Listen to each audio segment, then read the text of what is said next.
The wedding had over 200 guests. 6 months of planning. 2 powerful families.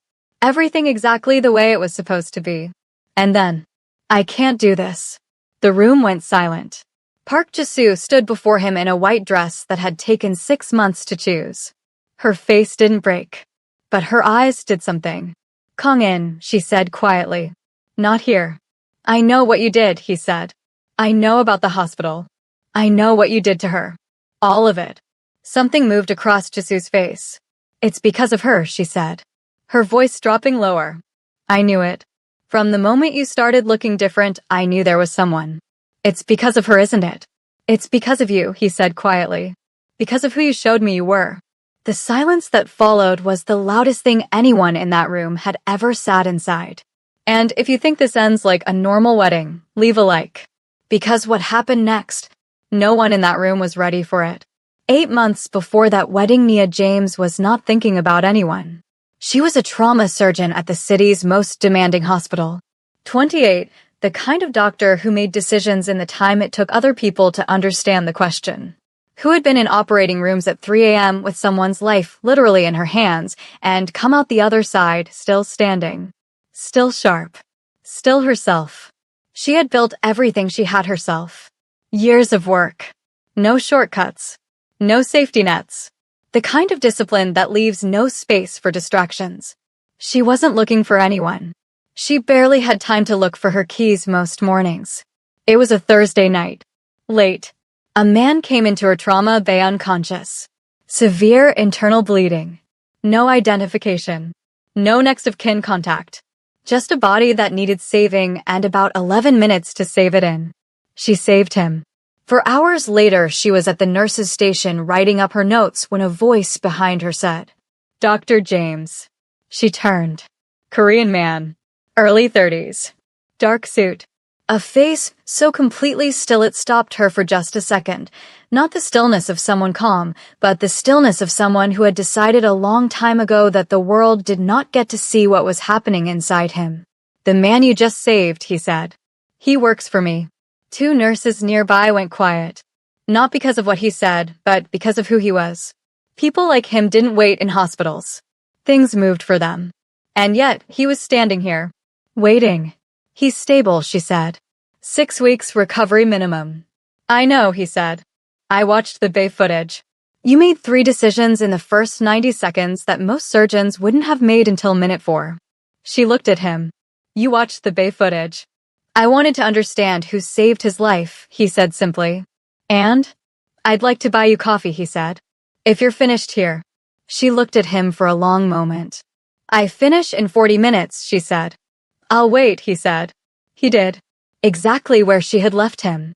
Which told her something about him before she had learned anything else. He was not what she expected. Not louder than his stillness suggested. Not harder. Not the things she had quietly prepared herself for once she understood what he did and who he was in the world he moved through. He was precise. Thoughtful. The kind of man who listened more than he spoke, and when he spoke said exactly what he meant without decoration or performance or the particular vanity of men who are used to being the most important person in every room. "You don't perform," he told her one evening.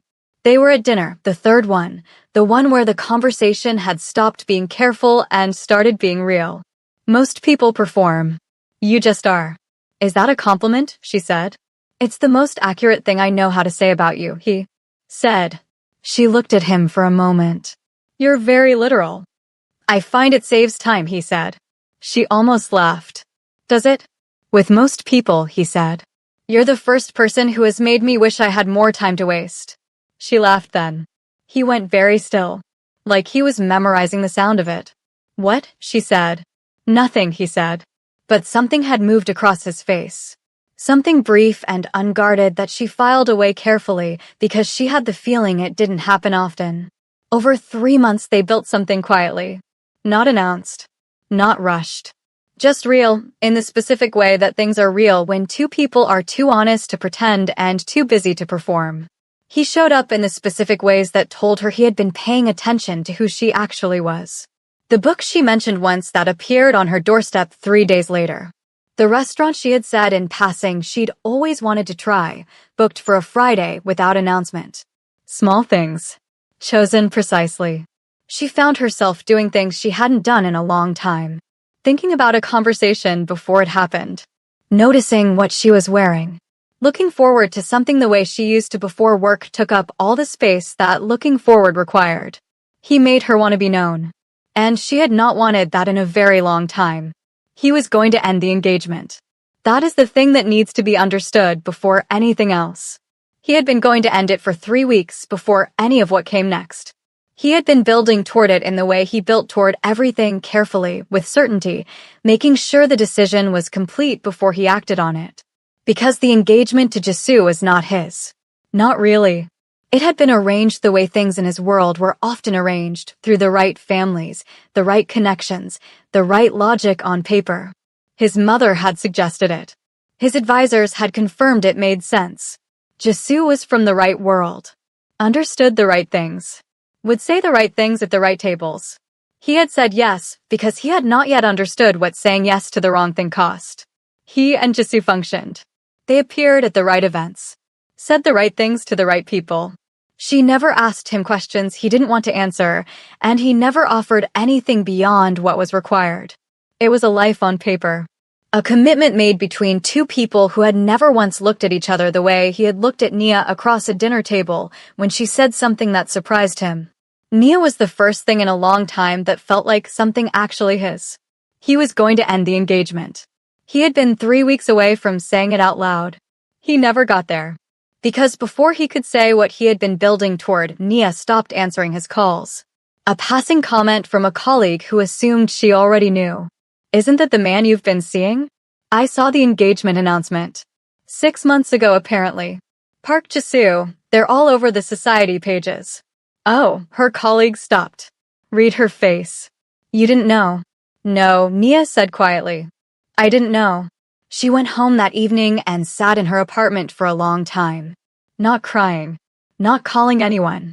Just sitting with the specific weight of finding out that something she had been quietly building had been built on ground that belonged to someone else. She thought about every conversation. Every evening. Every moment she had felt something opening in her and now understood had been happening in a context she hadn't been told about. She turned her phone over. For missed calls. His name. She didn't answer. On the 4th day she picked up. You were engaged, she said. No preamble. Silence. Yes, he said. For 6 months. Yes. While we were. Yes. She was quiet for a long moment. Don't call me again, she said. She hung up. She meant it. But what Nia didn't know yet was that someone else had been watching her for months. And she had already decided what to do about it. Park Jisoo had known about Nia James for 4 months. Not from Kongmin. He had said nothing. But Jisoo had not built her position in his world by waiting for people to tell her things. She found out the way she found out everything quietly, through the right people, without leaving a trace of the asking. She watched. She assessed. She understood exactly what she was looking at. And she decided to handle it. She started with a formal complaint filed with the hospital board. Anonymous.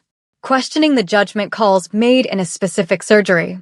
The complaint was found baseless after a 2-week investigation, but 2 weeks of being reviewed, questioned, and watched by colleagues who hadn't been watching her before was 2 weeks of Nia's professional life being put under a lens it didn't deserve. Nia said nothing. Went to work every day. Did her job with the same precision she always brought to it and said nothing to anyone. And then Jisoo made a mistake. She decided to handle it publicly. Then Jisoo walked into the hospital. 6 weeks before the wedding. Lunchtime. She arrived dressed perfectly, the specific kind of perfect that announces itself, and found Nia in the hospital cafeteria, surrounded by colleagues eating between shifts. She introduced herself. Loudly enough for the surrounding tables to hear. Dr. James. I'm Park Jisoo. I believe you know my fiancé. The table went quiet. Nia looked at her steadily. Said nothing. I think you should know, Jisoo said, voice clear, pleasant, carrying easily, that whatever you think was happening, it wasn't. Men like Kongin don't leave their world for someone like you. They get curious. They explore. And then they come home. She smiled. You should be more careful about whose time you waste. And whose life you insert yourself into uninvited. Nia looked at her for one long moment. Then she picked up her tray. Stood up. She was done. She had said nothing. She was not going to say anything. She was simply going to pick up her tray and walk away from this woman and this conversation and everything attached to it. She turned toward her table. Jisoo grabbed her arm. Pulled her back. The tray went to the floor. Food. Cutlery. The specific crash of something hitting hard floor in a room that had already gone quiet and was now absolutely silent. Every person in that cafeteria was looking. Jisoo looked at her. I'm not done talking, she said. Nia looked down at her tray on the floor.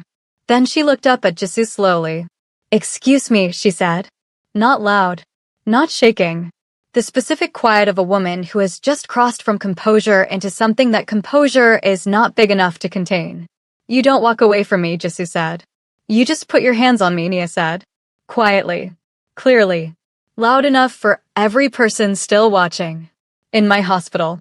In front of my colleagues. I came here to make something clear. You grabbed me, Nia said. You physically grabbed me and knocked my food to the floor in the middle of my workplace. A pause. I don't know what you thought was going to happen here today, but you just assaulted me in a room full of witnesses. Jisoo's composure held. Barely. You need to understand your place. Security, one of the cafeteria staff called. 2 hospital security officers appeared within 30 seconds. Ma'am, one of them said to Jisoo firmly. I'm going to need you to come with us. Jisoo looked at Nia one final time. The specific look of a woman who has lost control of a situation she had planned very carefully and cannot fully accept it. Then she straightened, smoothed her dress, and walked out with the security officers with the composure of a woman deciding the story of this moment on her own terms regardless of what had actually happened in it. The cafeteria remained completely silent for a long moment after she left. Nia looked at the food on the floor. Then she crouched down and started picking up what she could. A colleague knelt beside her immediately. Then another. Then 3 more. Nobody said anything. They just helped. In the corner of the cafeteria, at a small table where he had been eating alone, a security officer assigned to the hospital wing where one of Kangmin's men was still recovering had watched every single second of it. He filed a report before he left that day. He didn't know if it was relevant. He just knew that what he had watched happen to the doctor who had saved his boss's man did not sit right with him. The report landed on Cho Sung-hoon's desk the next morning. Sung-hoon read it. Then he went to the hospital and pulled the security footage himself.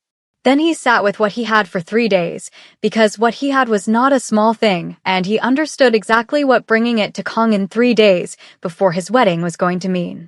On the 3rd day, he walked into Kangmin's office in the late evening with a tablet in his hand and an expression Kangmin had not seen on his face in 10 years of working together. I need you to watch something, Sung-hoon said.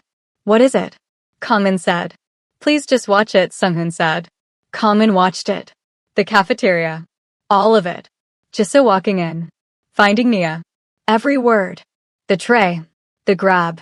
The crash. Nia crouching on the floor picking up her food while colleagues knelt silently beside her. Security walking Jisoo out. Then Sung-hoon showed him the rest. The complaint filing. For months assembled in order. Kangmin watched all of it without moving. Without speaking. When it finished, the room was very quiet. How long have you had this? Kangmin said. 3 days, Sung-hoon said. Why did you wait? Because I needed to be certain, Sung-hoon said. And because I knew what it would cost you, and I wanted to be sure before I put that in front of you. Kangmin looked at the frozen last frame. Nia crouched on the cafeteria floor. 3 colleagues beside her. Nobody speaking. Just helping. He stood up. Where are you going? Sung-hoon said. To find her, Kangmin said. She opened the door and looked at him. He was still in his work clothes. Something slightly undone about him, like a man who had been sitting with something heavy for hours and had come to her door because there was nowhere else the weight was going to lift. I told you not to call, she said. You did, he said. I came in person instead. She looked at him for a moment. Then she stepped back. He came in. He told her everything. The report, the footage, the complaint, the cafeteria. All of it in the order it happened. She listened without interrupting. When he finished, she was quiet for a long time. She grabbed me, Nia said finally. Not loudly. Just saying it out loud to hear how it sounded. She walked into my hospital and grabbed me and knocked my food to the floor in front of my colleagues. Yes, he said. She looked at him. And you're getting married to her in 3 days. I was, he said. Was. I was going to end it, he said. Before the footage. Before Sunghoon walked into my office. I was 3 weeks away from saying it out loud. Because it was never right. I said yes to something that made sense on paper and spent 6 months understanding that sense on paper is not the same as something that is actually yours. He paused. And then I met you. And I understood the difference. I'm not asking you to call off a wedding for me, she said. I'm not that person. I know, he said. I'm not here asking you for anything. I'm here because you spent 4 months going to work every day while someone tried to quietly take that work from you and you said nothing to anyone. Then she walked in and put her hands on you in front of your colleagues and you still said nothing. He looked at her directly. That happened because of me. And I'm sorry. She held his gaze for a long moment. Go handle your wedding, she said finally. Come find me after. If you still want to. I'll want to, he said. Then we'll see, she said. She opened the door. He left. By the time the wedding day arrived, Kangmin already knew everything. Jisoo just didn't know that yet. The venue was extraordinary. Kangmin stood at the altar in a dark suit and white shirt with the face he always wore, still, controlled, unreadable to most people in that room. Cho Sunghoon stood near the back. He had said nothing to anyone. He had watched his boss get dressed and get into the car, and he had said nothing because Kangmin had made his decision. Sunghoon's job was to be present for what came next. The doors opened. Park Jisoo appeared at the far end of the aisle. White dress. Perfect. She walked with the composure of a woman who had removed every obstacle between herself and this moment and was now simply collecting what she had earned. Her eyes found Kangmin immediately and stayed there, the specific focus of a woman who has been planning this walk for 6 months and is not going to be distracted from it now. The room exhaled with pleasure. She reached the altar, stood before him. The officiant began. Kangmin looked at her. She looked back, and she saw it. In the first second. Because she knew his face, had studied it for 18 months, and this was not the face of a man getting married. This was something else. This was decided. Her composure held. Just barely. I can't do this, he said. Not loudly. The way he said everything that mattered quietly, directly, without decoration. The room went completely silent. Not a breath. Not a movement. 12 rows of people in their finest who had come to watch a wedding and were now watching something else entirely. Kangmin, she said. Her voice low and controlled. Not here. Not like this. Whatever you think. I know what you did, he said. The complaint you filed against her. The cafeteria. I saw the footage, Jisoo. All of it. Something cracked in her composure then. Something that had been holding for 6 months. It's because of her, she said. Her voice dropping, but still carrying to the first few rows. I knew it. From the moment you started being somewhere else, even when you were standing right in front of me. It's because of her, isn't it? It's because of you, he said. Because of who you showed me you were. I was protecting what was mine. She was not a threat to you. Sunghoon followed without being asked. Behind them, the room stayed completely silent for a long moment. Then Jisoo turned. Walked back down the aisle herself. Head up. Composure almost fully reassembled. The face of a woman who had lost something and was already deciding the story of how it happened. But her hands at her sides, where nobody could see them, were shaking. She had told him to go handle his wedding. She had meant it. She went to work, did her shift, saved 2 lives and lost 1 and sat in the break room afterward with cold coffee and the particular heaviness of a day that had asked everything of her. She came home, sat in her apartment in the quiet of a woman who had been through something and was deciding honestly what she wanted on the other side of it. She had feelings for him. She was not going to pretend otherwise. 3 months of something real does not disappear because it became complicated. Feelings are not that cooperative. But she knew something about herself. She did not want to be chosen because something else fell apart. She did not want to be the thing a man arrived at after the thing he had chosen first fell apart. She wanted to be chosen deliberately. Specifically. As the point, not the landing place. Her phone buzzed. For words. It's done. I'm coming. She sat with it for a long moment. Then typed back 2 words. Okay. She put the phone down. And waited. He knocked twice. She opened the door. Still in his wedding suit. Tie loosened. The face of a man who had done something large and was standing on the other side of it, still deciding how it felt. You're still in your wedding suit, she said. I came straight here, he said. You could have changed. I didn't want to wait, he said. She looked at him for a long moment. Then she stepped back. He came in. Sat down. She sat across from him. The apartment quiet around them. The city outside moving the way it always moved, indifferent, continuous, unaware that anything had shifted. I need you to know something, he said. I didn't end it because of what she did to you. I ended it because it was never right. Because I said yes to something that made sense on paper and spent 6 months understanding that sense on paper is not enough. He looked at her directly. And then I met you. And I understood what enough actually felt like. I don't want to be chosen because a wedding fell apart, she said. You're not, he said. I was going to end it before the footage. Before Sung-hoon walked into my office 3 days ago. I was 3 weeks away from saying it out loud. A pause. What she did to you, that didn't make me choose you. It just made it impossible to stay quiet any longer. She looked at him. You said you were going to end it, she said. Before all of this. Yes, he said. Why didn't you? He was quiet for a moment. Because you stopped answering my calls, he said. And I thought maybe you had decided. That I had waited too long and you had decided, and I didn't have the right to show up at your door and ask you to wait for something I hadn't been brave enough to say out loud yet. She looked at him for a long time. You should have said it out loud, she said. Yes, he said. I should have. A long time ago. She was quiet. The apartment was quiet. Ask me properly, she said finally. He looked at her. Nia, he said. Will you let me start again? Properly. With nothing hidden. Nothing careful. Just this. She looked at him for one long moment. Yes, she said simply. He almost smiled. She almost smiled back. Then she said, you really did come straight here. I told you I would want to, he said. I know, she said.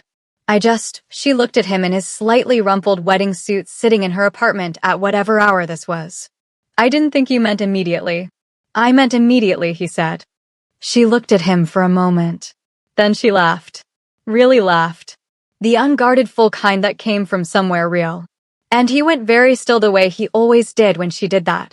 Like he was memorizing it. Like he intended to be in rooms where that sound happened for a very long time. Go home and change, she said. Come back. You're sending me away, he said. I'm sending you to change your clothes, she said. There's a difference. Is there? Go home, Kong-in, she said. But she was still almost smiling. He stood up. Looked at her one more time in the way he sometimes looked at her, without the stillness, without the controlled distance. Just directly. Like she was the only thing in the frame worth looking at. I'll be back in 40 minutes, he said. I know, she said. He left. She stood in the middle of her apartment alone for a moment. Then she went to make tea. And for the first time in a long time, she was not making it for one. When he walked out of that wedding. You felt it, didn't you? Because everyone in that room did. And Jisoo? Her hands were shaking for a reason. Comment below, did she deserve it? Like and subscribe for more stories like this. Thank you for watching, we'll be seeing ya.